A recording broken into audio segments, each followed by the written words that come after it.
Marc Andevel, bonsoir. Vous venez de publier aux éditions du Seuil Guerre cachée, les dessous du conflit russo-ukrainien sur les enjeux notamment énergétiques de l'invasion de l'Ukraine.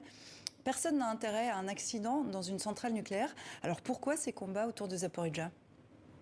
Alors, il faut pour comprendre la situation, il faut revenir à un élément important, c'est que la centrale de Zaporijjia n'est pas uniquement un bouclier nucléaire pour les forces russes, parce qu'on sait que les forces russes se sont positionnées dans la centrale de Zaporijjia dès le début du conflit, dès la fin février 2022, mais c'est également pour Vladimir Poutine un but central de guerre, car Vladimir Poutine souhaite reprendre la main totale sur la filière nucléaire civile ukrainienne.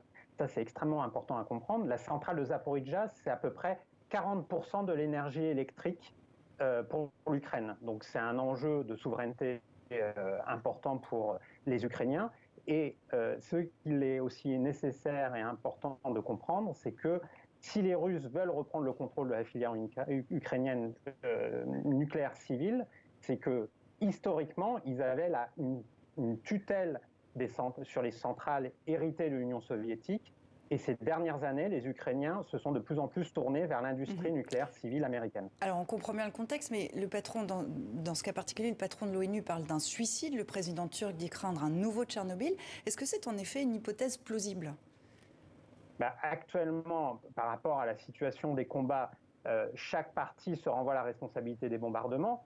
Le caractère problématique de la situation, c'est que les forces militaires russes sont présentes sur la centrale et vraisemblablement ont utilisé la centrale pour pilonner des positions adverses de l'autre côté du Dniepr, du fleuve du Dniepr, des parties contrôlées par les forces ukrainiennes. Et donc, il y a un risque de réplique. D'ailleurs, c'est Volodymyr Zelensky lui-même qui a menacé de répliquer par rapport aux frappes russes. Et donc, par rapport à la sensibilité de la centrale nucléaire de Zaporijjia, un accident peut survenir, bien évidemment. Alors face à ce risque nucléaire, pourquoi la mobilisation internationale n'est pas plus forte?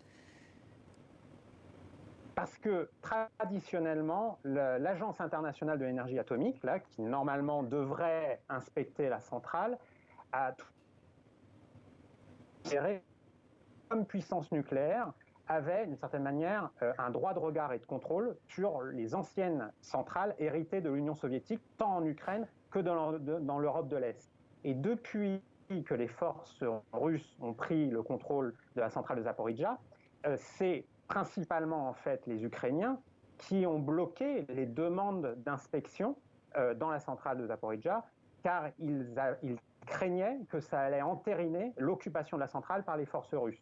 Et donc, depuis quelques jours, depuis plusieurs semaines maintenant, les Ukrainiens ont fait pression au niveau international auprès de l'ONU comme de l'AIEA, l'Agence internationale de l'énergie atomique, pour que le préalable d'une inspection soit le retrait des forces russes. On est dans cette situation-là aujourd'hui.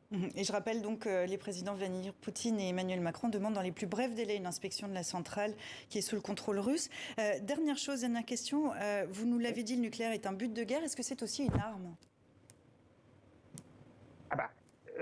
C'est une arme, potentiellement ça peut être une arme, parce que le nucléaire civil, de toute manière, est une technologie duale qui peut avoir une application militaire.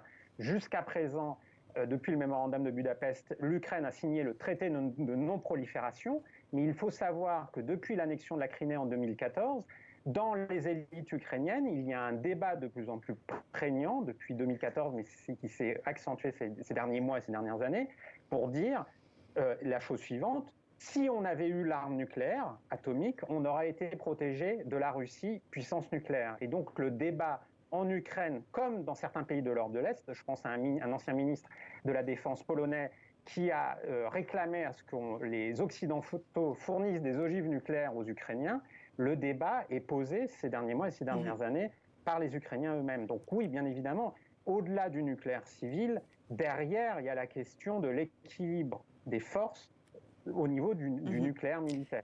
Enjeux énergétiques et risques nucléaires. Marc Andevel, merci beaucoup d'avoir été avec nous dans 64 minutes.